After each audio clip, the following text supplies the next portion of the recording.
मैं कहता हूं कि एक ही रास्ता है आप लोगों के लिए, वो है मानवता के सत्य का रास्ता। वही आपकी मुक्ति का मार्ग है, वही आपकी सुख शांति समृद्धि का मार्ग है, वही आपके कल्याण का मार्ग है।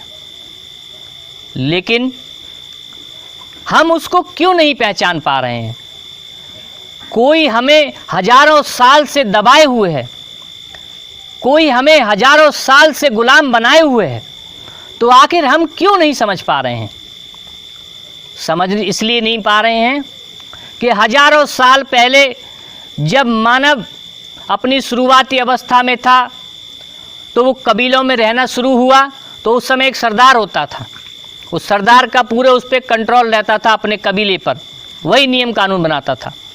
उसके बाद फिर थोड़ा आगे बढ़ा मनुष्य, जब मनुष्य थोड़ा और आगे बढ़ा तो राजा होने लगे। राजाओं ने अपनी नीति को निर्धारण करा, जनता के ऊपर लगाया कि अब आप राजा के हिसाब से चलेंगे, और मनुष्य राजा के हिसाब से चलने लगा।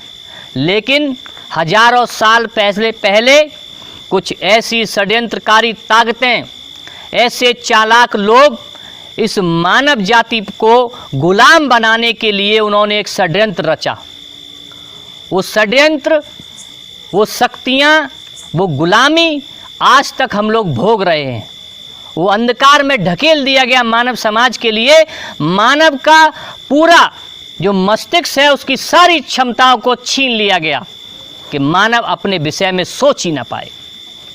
अगर मैं यहाँ बात करूँ वो कैसे किया गया, तो मैं उसका एक उदाहरण आपके को समझाना चाहता हूँ, किस तरीके से मानव समाज पर लोगों ने अंधकार में बादल को उससे ढक दिया, पूरा उसको घेर लिया। आप समझिए इस बात के लिए कि एक पशुपालक है, एक पशु पालने वाला है, उसके पास बहुत सारी भेड़ें हैं। तो एक पशु पालने वाला व्यक्ति बहुत सारी भेड़ों के साथ अपनी भेड़ों को चराने जाता था, और शाम को ऐसा उसके पास मैदान था, उसमें छोड़ देता था। अब भेड़ें क्या थी कि जब वो सुबह उठता था कोई कहीं भाग जाती थी, कोई कहीं भाग जाती थी। तो उसने कहा ये तो गलत बात हो रही है, भेड़ें कम हो जाती हैं। तो उसने क्या करा कि चारों तरफ से एक बाड़ा बना दिया, बाउंड्री बना दी। अब भेड़ें जो है उसमें अंदर रहती थी, भाग नहीं पाती थी। लेकिन कुछ चालाक भेड़ें थी तो वो फिर भी निकल के भाग जाती थी। उसने कहा इसका उत्तर ढूंढा उसने। अब उसने क्या करा, एक कुत्ते 2-4 खरीद लिए और वो लगा दिए बाहर, रात भर पहरा रहेगा, अब कोई भेड़ नहीं जाएगी। अब एक समस्या और आ गई। अब समस्या ये आई कि जानवर आता था जंगली, वो भेड़ों को मार के खा जाता था। उसने कहा इससे कैसे निजात मिलेगा, तो उसने और मजबूत बेड़ा बना दिया और मजबूत जो है शिकारी कुत्ते रखे, तो वो उससे जग जाता था जब भौंकते थे वो। इस तरह उसने अपनी भेड़ों को बचा लिया। अब आप इस कहानी को समझिए। इस कहानी का सार है कि मानव समाज को ऐसे ही गुलाम बनाया गया। जब जब आपने निकलने का प्रयास किया उनकी गुलामी से, तब उन्होंने किसी न किसी तरह का कोई ऐसा पाखंड, आडंबर, अंधविश्वास, कुरीति, कुप्रथाएं, ऐसी चीज़ों को लगा दिया, ऐसा बेड़ा बना दिया कि आप उससे कभी निकल नहीं पाए। हमेशा जब भी आपने प्रयास किया तो कोई ना कोई बेड़ा, कोई ना कोई बाउंड्री आपको लगा दी गई जिससे कि आप बाहर ना निकल पाएँ।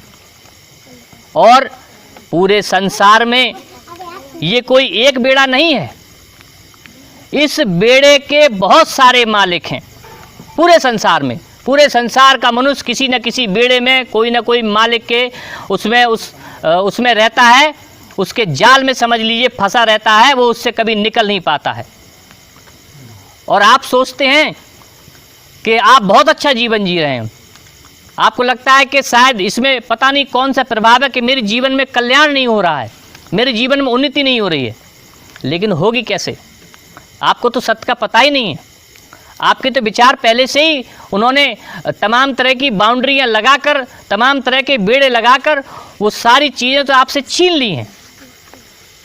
और समय समय पर ऐसे लोग संसार में हुए जिन्होंने मानव समाज के लिए एक रास्ता दिखाया, एक मार्ग दिखाया, मानवता का मार्ग। उस बेड़े से बाहर निकाला कि संसार में लोग समता के मार्ग पर चलें, शांति से, सुख से, कल्याण के मार्ग पर चलें।